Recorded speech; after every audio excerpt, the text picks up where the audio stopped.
जय हिंद साथियों, आप लोग कैसे हैं? शानदार होंगे, जबरदस्त होंगे, जिंदाबाद होंगे। तो आज हम बात करेंगे प्रायद्वीपीय भारत के पठार।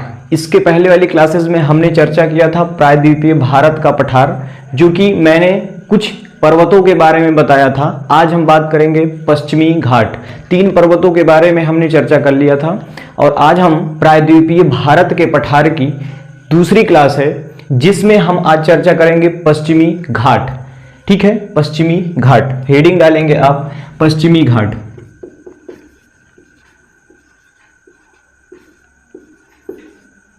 पश्चिमी घाट साथियों, पश्चिमी घाट जो होता है, अगर हम प्रायद्वीपीय एक बार हम रिव्यू करें, यदि अगर हम समझें कि प्रायद्वीपीय भारत का पठार जो है वो हमने कहां से आया था, वो कहां से आया था, अफ्रीका से टूटा था और वो आके धीरे धीरे आकर के भारत में मिल गया था। ठीक है, तो ये था हमारा प्रायद्वीपीय भारत का पठार, जिसकी संरचना त्रिकोण होती है, त्रिभुजाकार की होती है। मैंने सारी बातें पिछली क्लास में कर लिया था।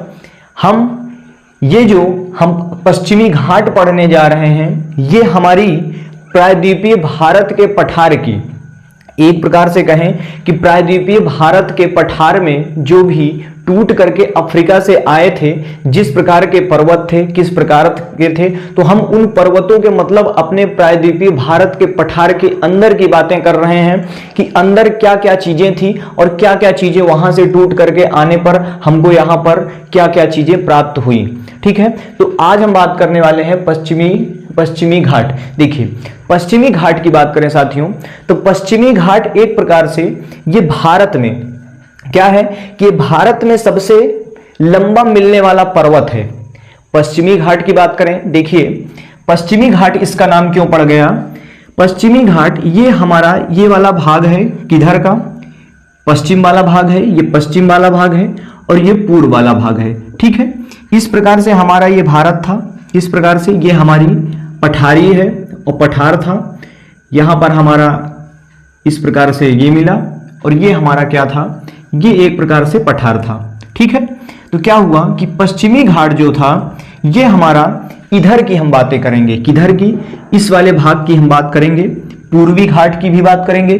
तो इसलिए ये क्या था कि पश्चिम घाट पश्चिम की तरफ था, तो इसलिए इसका नाम पड़ गया क्या? पश्चिमी घाट। आइए एक एक चीजें इसके बारे में हम समझते हैं। साथियों, पूरी क्लास में बने रहना है। अगर आपको पश्चिमी घाट समझना है और प्रायद्वीपीय भारत के पठार की पूरी जानकारी आपको रखना है, तो पूरी क्लास देखिएगा। एक एक डाउट यहाँ पर सारे डाउट क्लियर हो जाएंगे। ठीक है, देखिए तो पश्चिमी घाट क्या है कि भारत का सबसे लंबा मिलने वाला पर्वत है। एक प्रकार से हम इसको कह सकते हैं कि अब ये पर्वत नहीं रहा है, अब ये क्या हो गया है? एक कगार हो गया है। कगार की बात करें तो इधर हमारा क्या है? सागर है। इधर सागर था, इधर क्या था? इधर सागर था। और यहां पर क्या है कि उठा हुआ भाग है।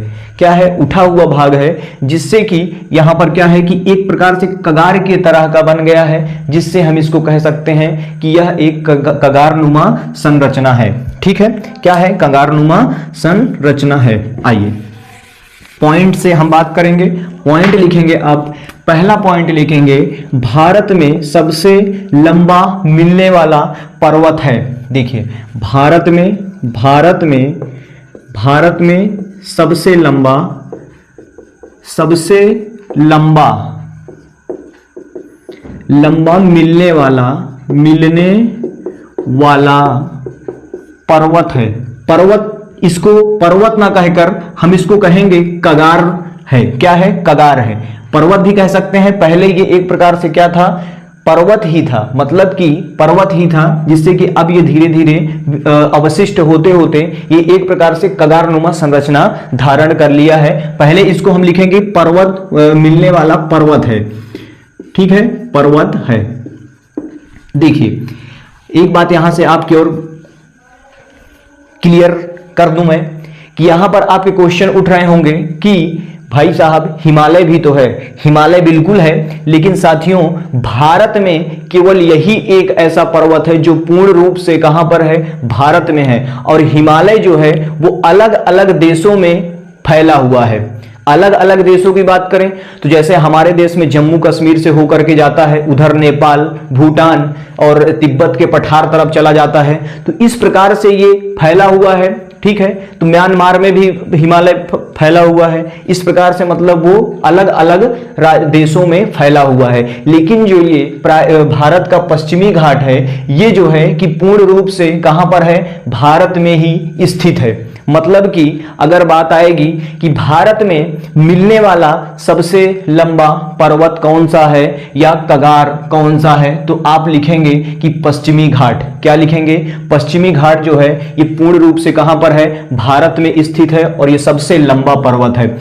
इसकी लगभग इसकी लंबाई कितनी है, 1600 मीटर। कितना है? 1600 किलोमीटर। ठीक है, 1600 किलोमीटर इसकी क्या है, लंबाई है। अगर इसकी बात करें, अब इसमें पॉइंट में आप लिखेंगे 1600 मीटर इसकी लंबाई है और ये उत्तर से दक्षिण की तरफ, उत्तर से दक्षिण की तरफ फैलाव है इसका। मतलब कि उत्तर से दक्षिण की बात करें, इधर हमारा उत्तर था, ये हमारा मान लीजिए पर्वत था, ये हमारा ये पश्चिमी घाट है, इधर हमको उत्तर मिलेगा और इधर क्या मिलेगा, दक्षिण मिलेगा। तो क्या है कि उत्तर से दक्षिण में फैला हुआ लंबाई में है, क्या है, उत्तर से दक्षिण में फैला हुआ है। पश्चिमी घाट उत्तर से दक्षिण में, उत्तर से दक्षिण में लिखेंगे, उत्तर से दक्षिण में फैला हुआ यह पर्वत है। मतलब कि यह कगार या पठार, कगार लिखेंगे, पठार नहीं लिखेंगे, कगार है। ठीक है, उत्तर से दक्षिण में ये फैला हुआ है और उत्तर से दक्षिण में अब नेक्स्ट पॉइंट लिखेंगे कि यह एक प्रकार का कगारनुमा संरचना है। क्या है? कगारनुमा संरचना है।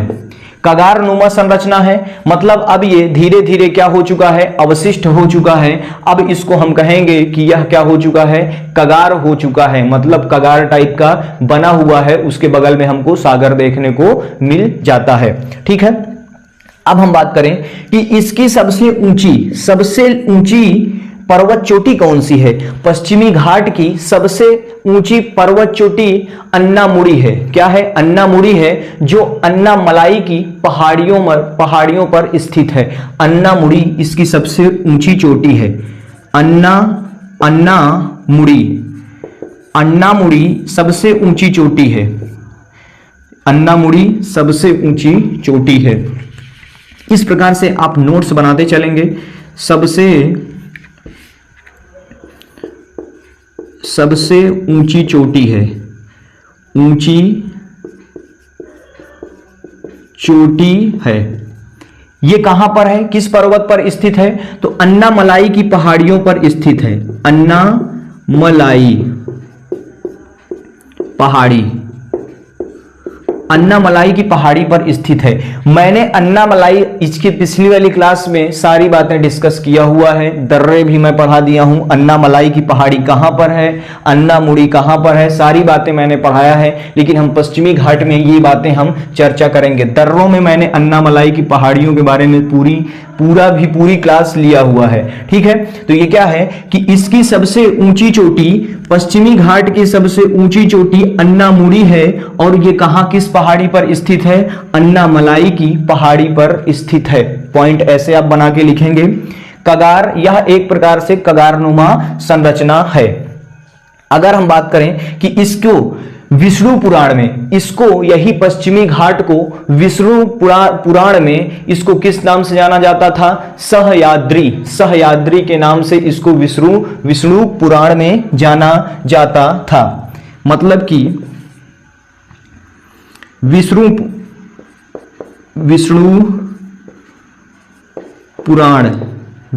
पुराण में इसको सहयाद्री, ये बात ध्यान रखेंगे। ये क्वेश्चन यूपीपीएससी कहेंगे या यूपीपीसीएस, ठीक है। तो उसमें ये क्वेश्चन आपको पूछा गया था कि विष्णु पुराण में क्या नाम से इस पर्वत को जाना गया था या जाना जाता है, ठीक है। तो विष्णु पुराण के नाम से जाना जाता था, सहयाद्री के नाम से विष्णु पुराण को जाना जाता था, मतलब कि विष्णु पुराण को सहयाद्री के नाम से जाना जाता था।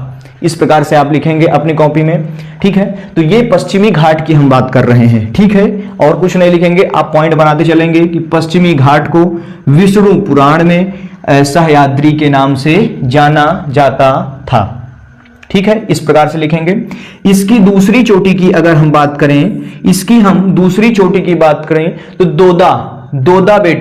दोदा बेटा है जो कि नीलगिरी की पहाड़ी पर स्थित है। कहां पर स्थित है? नीलगिरी की पहाड़ी पर स्थित है। इसकी दूसरी सबसे ऊंची चोटी पहली है ये, पहली हम लिख दें, और दूसरी है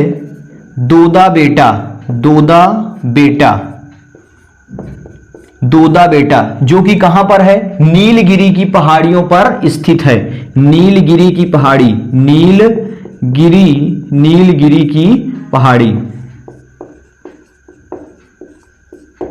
इस प्रकार से आप लिखेंगे। क्या लिखेंगे कि दूसरी सबसे ऊंची चोटी, पश्चिमी घाट की दूसरी सबसे ऊंची चोटी दोदा बेटा है जो कि नीलगिरी की पहाड़ी पर स्थित है। ठीक है, नोट्स ऐसे आप बनाते चलिए, नोट्स में चूकना नहीं है साथियों। अब हम बात करेंगे कि आखिरकार यहां पर वर्षा कितनी होती है। वर्षा यहां पर 250 सेंटीमीटर होती है। 250 सेंटीमीटर क्या होती है? वर्षा होती है। 250 सेंटीमीटर क्यों होती है? यदि आप अगर गोवा जाएंगे ना, तो गोवा में देखेंगे कि आज सुबह मतलब कि हर घंटे भर में बारिश होती रहती है। इसलिए होता है क्योंकि वो सागर के मतलब कि सागरों के अगल बगल है, मतलब एक तटीय राज्य है ये सब। गोवा वगैरह आपके देखेंगे, गोवा है, कर्नाटक है, ऐसे आपको ये सब आपको देखने को मिलेगा। एक तटीय राज्य है, क्या है? आपको ये देखने को मिलेगा कि ये तटीय राज्य है और यहां पर बारिश की अधिक संभावनाएं होती हैं। बारिश की अधिक संभावनाएं मतलब तुरंत मौसम बनता है और तुरंत बारिश शुरू हो जाती है। इस प्रकार से मतलब यहां पर सबसे ज्यादा बारिश होती है, मतलब कि 250 सेंटीमीटर यहां पर वर्षा होती है। कितनी होती है? 250 सेंटीमीटर वर्षा होती है। अगर हम बात करें कि मानसूनी में यहां पर क्या देखने को मिलता है? यहां सदाबहार वन देखने को मिलते हैं। मतलब सदाबहार वन की बात करें कि सदाबहार वन कैसे होते हैं, तो साथियों हरियाली आप देखे होंगे, हरियाली आपको देखने को मिलती है। तो सदाबहार वन की बात करें कि सदाबहार वन किस प्रकार से होते हैं? हरियालियां होती हैं। हरियालियां तो यहां पर आप पॉइंट बना के लिखेंगे कि यहां पर सदाबहार वन देखने को मिलते हैं। मतलब कि मानसूनी काल में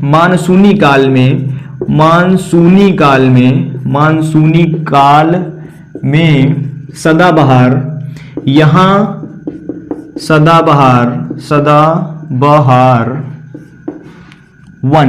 वन देखने को मिलते हैं।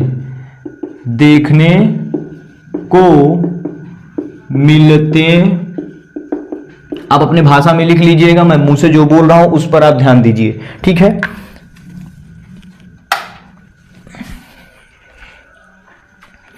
क्या देखने को मिलते हैं? सदाबहार वन देखने को मिलते हैं मानसूनी समय में। मतलब जब बारिशें होंगी तो जाहिर सी बात है, आप कहीं पर भी बारिश होती है तो वहां पर क्या देखने को मिलता है हमको? मानसूनी मतलब हरियालियां आ जाती हैं। मतलब बहुत अच्छा लगता है जब हरियालियां यहाँ पर भी हो जाती हैं। तो यहाँ पर क्या देखने को मिलता है? मानसूनी काल में आपको यहाँ पर सदाबहार वन, मतलब सदाबहार का ही अर्थ ही हो गया कि सदाबहार खूबसूरती हो जाती है। मतलब एक प्रकार से हरियाली हो जाती है, तो देखने में बड़ा प्यारा लगता है। ठीक है, तो क्या देखने को मिलता है? मानसूनी काल में यहाँ पर सदाबहार वन देखने को मिलते हैं।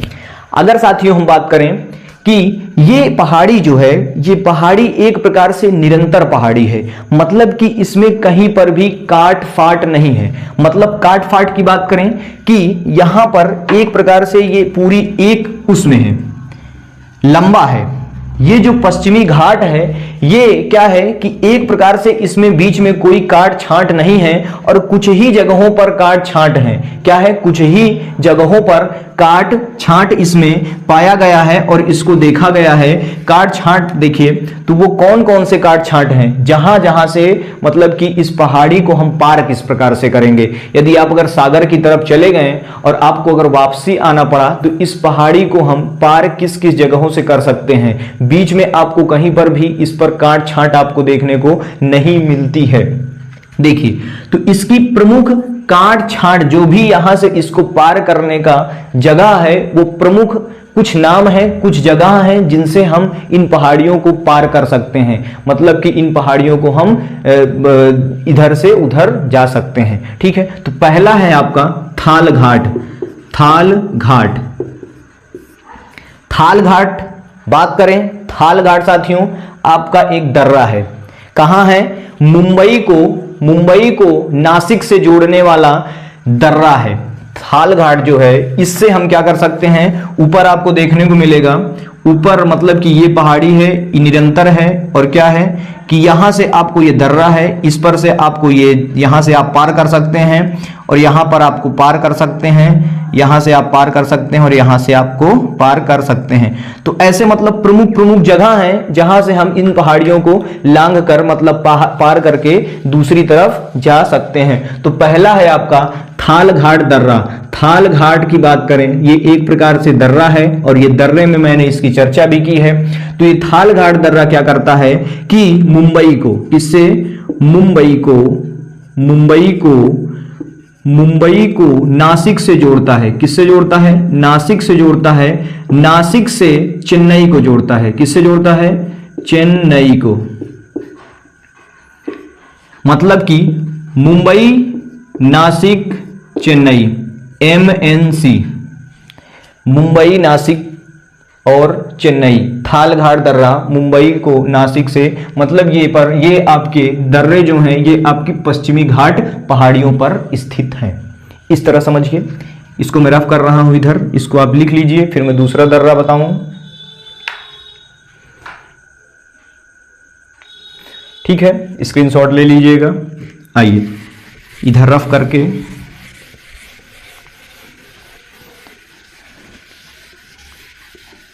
देखिए, तो थाल घाट दर्रा है। फिर उसके बाद क्या है? भोर घाट दर्रा। भोर घाट भी दर्रा है आपका, भोर घाट। भोर घाट भी ये जगह है जहां से हम इस पश्चिमी घाट की पहाड़ी को पार कर सकते हैं। ये मुंबई को पुणे से जोड़ता है। किससे जोड़ता है? मुंबई को पुणे से जोड़ता है। मतलब मुंबई को पूना से जोड़ता है। लिख लेना, मुंबई और पूना, इस प्रकार से लिख लेंगे। भोर घाट दर्रा मुंबई को पुणे से जोड़ता है। और तीसरा है आपका इसी में सेनकोट्टा। सेनकोट्टा जो है ये तमिलनाडु, मतलब अगर बात करें तिरुवनंतपुरम में, ये तिरुवनंतपुरम को मदुरई नाम सुने होंगे। तिरुवनंतपुरम आपका तिरुवनंतपुरम तरफ है, जहां की आपको केरल में देखने को मिलेगा तिरुवनंतपुरम। और क्या है कि जो तमिलनाडु है वहां पर एक जगह है मदुरई, उससे जोड़ता है। कौन सा दर्रा? सेनकोट्टा दर्रा जो है ये तिरुवनंतपुरम को मदुरई से जोड़ता है। तिरुवनंतपुरम आपका कहां हो जाएगा? केरल में, और मदुरई हो जाएगा आपका तमिलनाडु में हो जाएगा। इस प्रकार से लिखेंगे, सेनकोट्टा दर्रा तिरुवनंतपुरम को लिख लेना साफ साफ। तिरुवनंतपुरम को किससे जोड़ता है? तिरुवनंतपुरम को मदुरई से। मदुरई, आप अपने कॉपी में एक बात और यहां पे लिखेंगे कि तिरुवनंतपुरम केरल में है और मदुरई आपका कहां पर है? तमिलनाडु में स्थित है। पाल घाट दर्रे की बात करें अगर, पाल घाट दर्रा जो है वो केरल को तमिलनाडु से जोड़ता है। केरल को तमिलनाडु से जोड़ता है। पाल घाट दर्रा भी है, पाल घाट दर्रा है, ये भी आपका, ये चारों आपके दर्रे हैं। मतलब कि पश्चिमी घाट पर स्थित दर्रों से हम इस पहाड़ी को क्या कर सकते हैं? मतलब कि पार कर सकते हैं इन दर्रों के माध्यम से।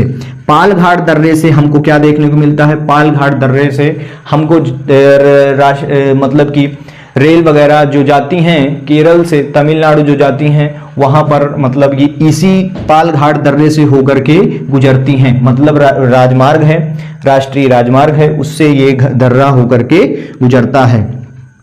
पाल घाट दर्रा केरल को किससे? तमिलनाडु से। तमिलनाडु से जोड़ता है। राइटिंग समझ में आ गई होगी? राइटिंग समझ में आ रही होगी? बिल्कुल ना समझ में आ रही होगी तो कोई बात नहीं, मुंह से मैं जो बोल रहा हूं उस पर ध्यान दीजिए, बाकी तो सब ठीक है। ठीक है। तो केरल को तमिलनाडु से जोड़ने वाला दर्रा कौन सा है? पालघाट दर्रा, जो कि ये चारों दर्रे आपके कहां पर हैं? पश्चिमी घाट पर स्थित हैं। आई बात गई समझ में? अब देखिए आगे हम बात करेंगे, इधर ही से चलें। जो ये पश्चिमी घाट है, अगर हम बात करें कि ये जो दर्रा है बीच बीच में पड़ रहा है, तो आखिरकार इसको नाम भी तो किसी न किसी अलग नामों से जाना जाता होगा। मतलब कि जैसे कि ये बीच में आया, ये खत्म, यहां पर एक दर्रा मिल गया जहां से हमको मान लो थालघाट दर्रा मिल गया, फिर यहां से शुरू हुआ, ये दर्रा मिल गया और फिर इधर शुरू हो गया, तो इसका भी तो कोई नाम होगा। क्वेश्चन उठता है कि इसका भी तो कोई नाम होगा, जो बीच बीच में दर्रे मिल रहे हैं तो इसका भी तो कोई नाम होगा। बिल्कुल नाम है, नाम है इसका, एक का नाम है उत्तर सहयाद्री। उत्तर सहयाद्री, जो कि आपको उत्तर वाले भाग में, पश्चिम घाट के उत्तर में आपको देखने को मिलेगा। मतलब सबसे ऊपर वाला घाट दर्रा हो जाएगा, ऊपर वाला भाग हो जाएगा आपका उत्तर सहयाद्री। उत्तर सहयाद्री, उत्तर सहयाद्री। दूसरा हो जाएगा मध्य सहयाद्री, मध्य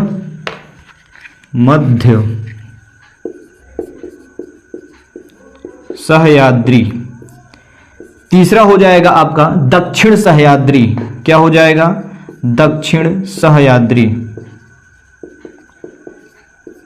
सहयाद्री, देखिए उत्तर सहयाद्री की एक सबसे ऊंची चोटी है। क्या है? उत्तर सहयाद्री की एक सबसे चोटी है जिसका नाम दिया गया है कलसूबाई। क्या दिया गया है? कलसूबाई। उत्तर सहयाद्री की एक सबसे लंबी ऊंची चोटी है, मतलब कि इसकी लंबी ऊंची सबसे चोटी है जिसका नाम है कलसूबाई। कलसूबाई। एक एक बातें हैं यहां पर, ये सब बातें आपको लूसेंट में नहीं देखने को मिलेगी। एक बात ध्यान रखना साथियों, ये सब बातें आपको लूसेंट में देखने को बिल्कुल भी नहीं मिलेंगी और ये लूसेंट का पॉइंट बिल्कुल भी नहीं है। एक एक चीजें हैं यहां पर, छोटी सी छोटी चीजें यहां पर लेके चला जा रहा है, छोटी सी छोटी चीजें यहां पर आपको बताने की कोशिश किया जा रहा है, जिससे कि आपको पॉइंट बना बना के अपने नोट्स में लिखते चलिएगा जिस प्रकार से मैं बोल रहा हूं।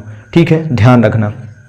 आइए अब देखते हैं कि अगर क्वेश्चन, हर एक चीजों को मैं अपने तरीके से क्वेश्चन के माध्यम से भी मैं आपको बताने की कोशिश करता हूं, जिससे कि आपको क्लियरिटी समझ में आ जाए। ठीक है, जिस प्रकार से आपको क्लियरिटी समझ में आ जाए। अब हम बात करेंगे कि आखिरकार जब ये पर्वत घाट था, जब ये पश्चिमी घाट था, तो इसमें से भी तो कोई नदियां निकलती होंगी। क्वेश्चन उठता है, बिल्कुल उठता है। यूपीएससी, यूपी पीसीएस, यूपी जिसमें भी आप किसी भी चीज की तैयारी कर रहे हैं, अगर आप इस क्लास से अगर जुड़े हुए हैं, यदि आप अगर नए हैं तो जाइए पिछली क्लास भी देखिए, उसके बाद बताइए कि पश्चिमी घाट कैसा लग रहा है, समझने में कैसा लग रहा है, जबरदस्त लग रहा है या नहीं। आइए देखते हैं पश्चिमी घाट का जो है, अब हम पूरा रफ करके अब हम आपको ले चलते हैं एक नदियों की तरफ। कहां लेके चलते हैं? नदियों की तरफ।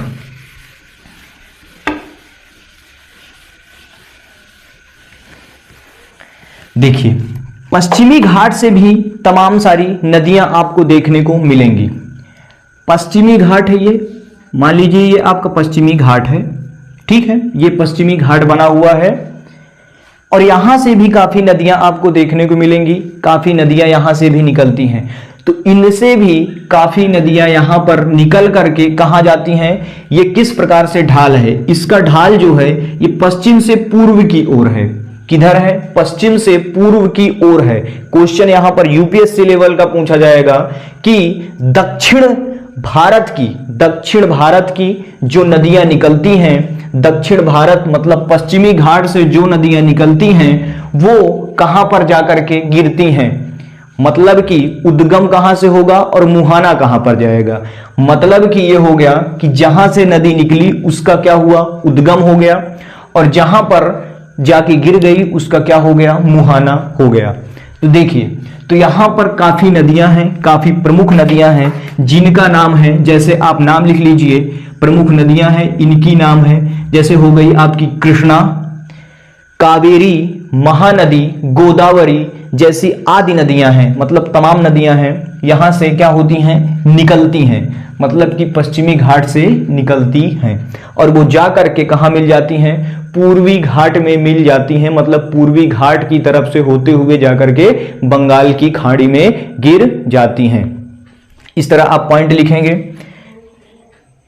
यहां पर लिखिए आप क्या लिखेंगे, कृष्णा, कृष्णा जैसी, कृष्णा कावेरी, कृष्णा कावेरी महानदी, महानदी गोदावरी, गोदावरी जैसी आदि नदियां, मतलब आदि नदियां यहां से क्या होती हैं, पश्चिमी घाट से निकलती हैं और पूर्व की तरफ चली जाती हैं। यहां पर क्वेश्चन बनेगा, एक और लिख लीजिए कि पश्चिम घाट का, मतलब पश्चिमी घाट का ढलान किस साइड में है, तो पश्चिम घाट का ढलान मतलब पश्चिम वाले घाट का ढलान किस साइड में है, तो पूरब साइड में है, जिससे कि आपकी सारी नदियां क्या होती हैं कि पश्चिम से कहां जाके गिरती हैं, पूरब में गिरती हैं, जिससे कि ढलान किधर हो गया, पूरब में हो गया, मतलब पश्चिम से पूर्व में हो गया ढलान, इसलिए सारी नदियां पश्चिम से निकल के पूरब में गिर जाती हैं। ठीक है, इस प्रकार से आप अपनी कॉपी में लिखते चलेंगे। देखिए अब हम बात करेंगे कि जैसे कि ये पश्चिम से निकली और जब पूरब में गई, तो पूरब में क्या है कि पूरब में जैसे ये हमारा एक पश्चिम घाट जो था ये निरंतर था, क्या था, निरंतर था, लेकिन पूरब में क्या है कि ये एक प्रकार से कटा छटा है, पूरब में कहीं पर यहां पर कटा है, कहीं यहां पर कटा है, मतलब इन नदियों ने क्या किया है कि इस पूरब घाट को एकदम इसकी तहस नहस करने में जुटी हुई हैं। मतलब ये नदियां जो हैं मतलब खूब काट छांट, पूरब में खूब काट छांट बढ़िया से करके रखी हुई हैं। ठीक है, तो पूरब घाट में अधिक काट छांट किन नदियों के कारण है, इन पश्चिम नदियों के कारण की वजह से ये क्या है कि पूर्व में जो तट है, पूर्वी घाट है, ये अधिक कटा छटा हुआ है। क्या लिखेंगे, अधिक कटा छटा हुआ है, किसकी कारण से, इन पश्चिम वाली नदियों बहने के कारण से। इधर जाकर के मुहाना है, इधर आपकी बंगाल की खाड़ी मिल जाती है, मैप खोल के देखेंगे तो। ठीक है, तो इस प्रकार से आप इसको लिख लेंगे।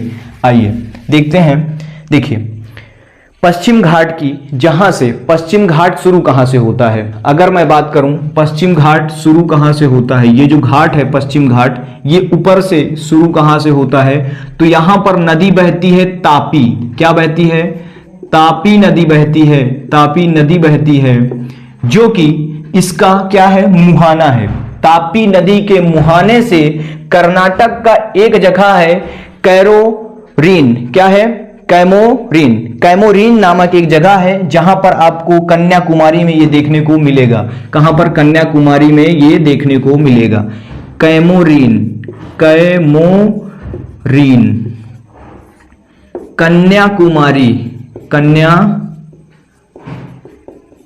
में कहां देखने को मिलेगा, कन्याकुमारी में देखने को मिलेगा। मतलब कि पश्चिमी घाट का, पश्चिम घाट जहां से शुरू हुआ है वो तापी नदी के मुहाना से और कहां तक, कैमोरीन की, जो कि कन्याकुमारी तक ये फैला हुआ है, पश्चिमी घाट फैला हुआ है। इस प्रकार से आप अपने कॉपी में लिखिएगा, तभी समझ में आएगा, अन्यथा कुछ भी नहीं समझ में आएगा।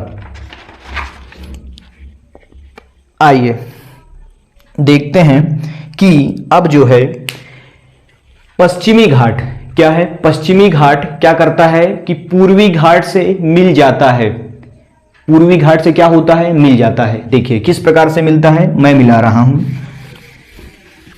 सब लिखते चलना साथियों, एक एक बातें मैं लिखते चलना। ये आपके लिए बहुत ही हाई लेवल की, मतलब कि एक लेवल होती है और एक हाई लेवल होती है, उस प्रकार की आपको ज्योग्राफी चल रही है। यहां पर अगर तैयारी कर रहे हैं तो यहां पर जो भी मिलेगा कंटेंट वो आपको एकदम बेहतरीन तरीके से मिलेगा। मतलब कि काफी रिहर्सल के बाद यहां पर कंटेंट कंप्लीट होता है, रात में जगने के बाद यहां पर कंटेंट मिलता है और रात में जगने के बाद यहां पर कंटेंट बना करके यहां पर पेश किया जाता है। ये नहीं कि जहां से मन हुआ लूसेंट उठाएं और लेकर के चले आए वही सिखा दिए, वो काम नहीं है। देखिए क्या होता है कि ये जो पूर्वी घाट है, पश्चिमी घाट जब पूर्वी घाट से मिलता है तो क्या करता है कि वहां पर जिस पहाड़ी के माध्यम से मिलता है उस पहाड़ी का नाम है नीलगिरी की पहाड़ी। किस पहाड़ी का नाम है? नीलगिरी की पहाड़ी। देखिए ये पश्चिमी घाट है आपका और ये हो गया आपका पूर्वी घाट। क्या है भैया? ये आपका हो गया पूर्वी घाट।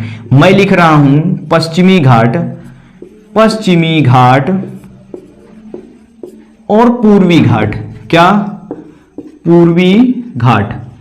पश्चिमी घाट और पूर्वी घाट को जोड़ने वाली एक पहाड़ी है जिसका नाम है नीलगिरी की पहाड़ी। लिखेंगे आप ऐसे, क्या लिखेंगे? नीलगिरी की पहाड़ी जो है वो क्या करती है कि पश्चिमी घाट को पूर्वी घाट से जोड़ देती है। मतलब कि यहां पर क्या है? नीलगिरी की पहाड़ी। नीलगिरी, नीलगिरी की पहाड़ी इस प्रकार से लिखेंगे। क्या लिखेंगे? पश्चिमी घाट को पूर्वी घाट से जोड़ने वाली जो पहाड़ी है उसका नाम है नीलगिरी की पहाड़ी।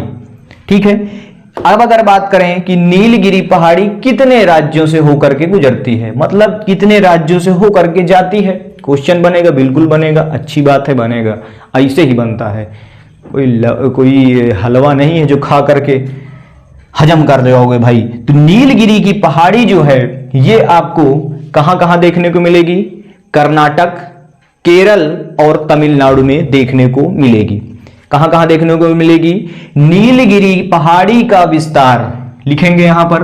नीलगिरी, नीलगिरी, नीलगिरी पहाड़ी का विस्तार, पहाड़ी का विस्तार केरल, केरल, कर्नाटक, कर्नाटक और तमिलनाडु, तमिलनाडु।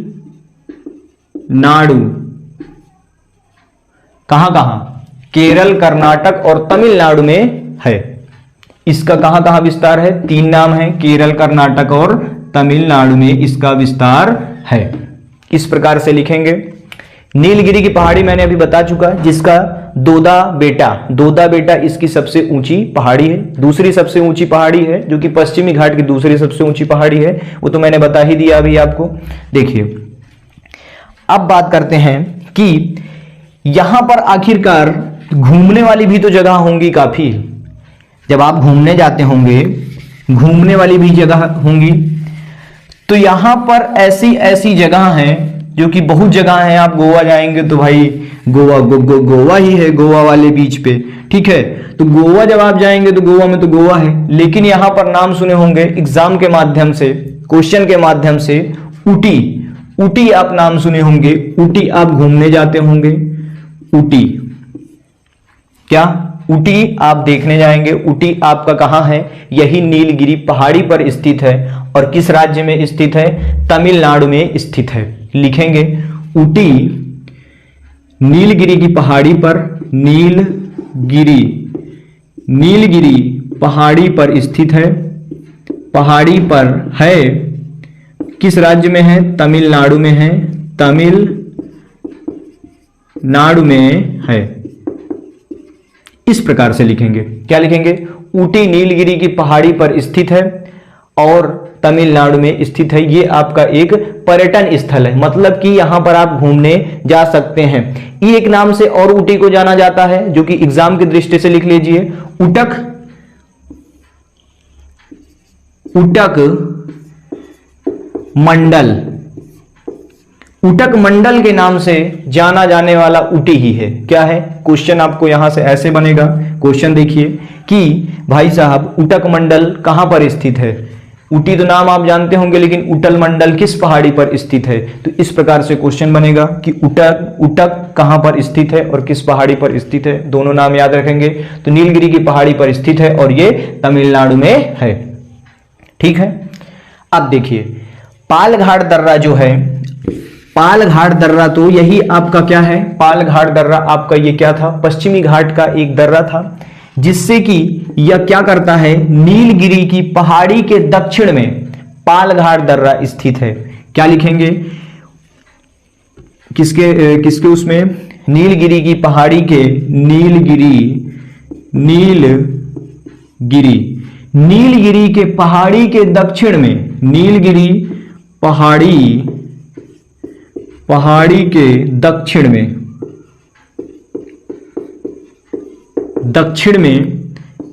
पालघाट दर्रा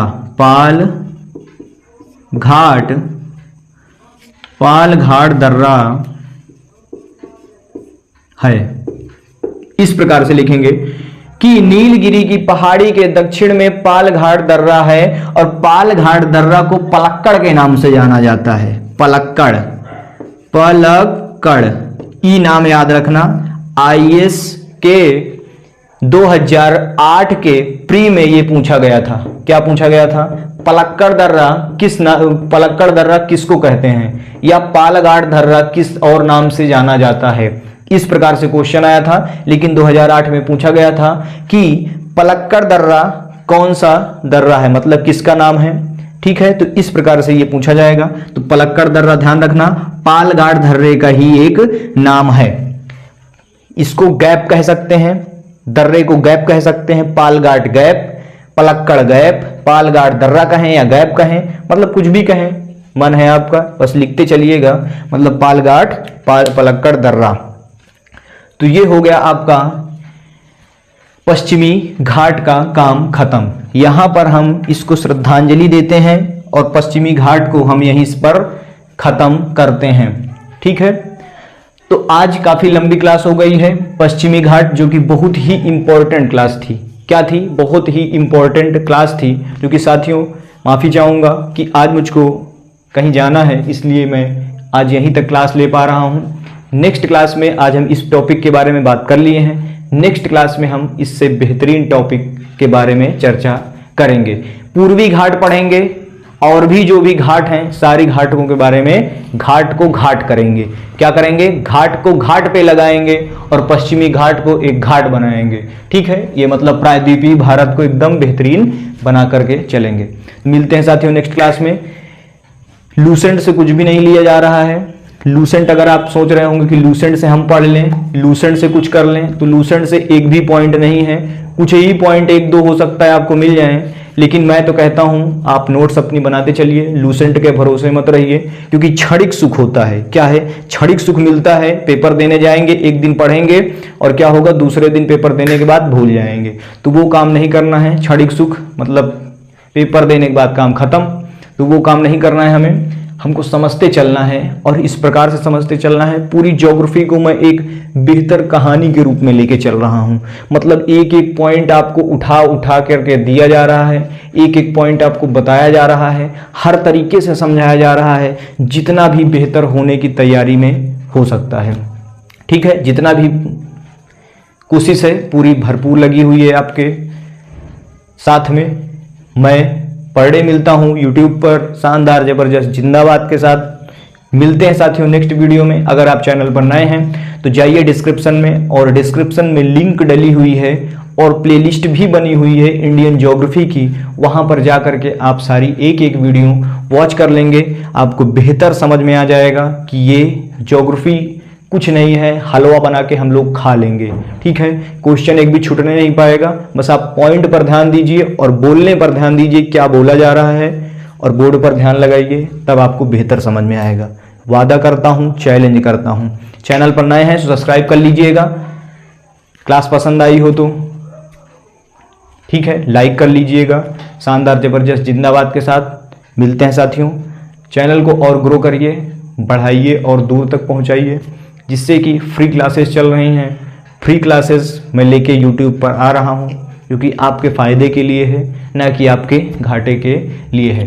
पीसीएस वगैरह के क्वेश्चन आपको उठाए जा रहे हैं यहाँ पर।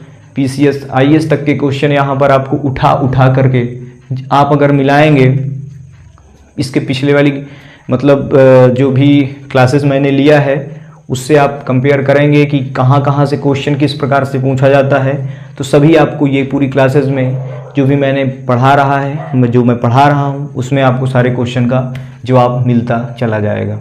साथियों मिलते हैं, तब तक के लिए जय हिंद।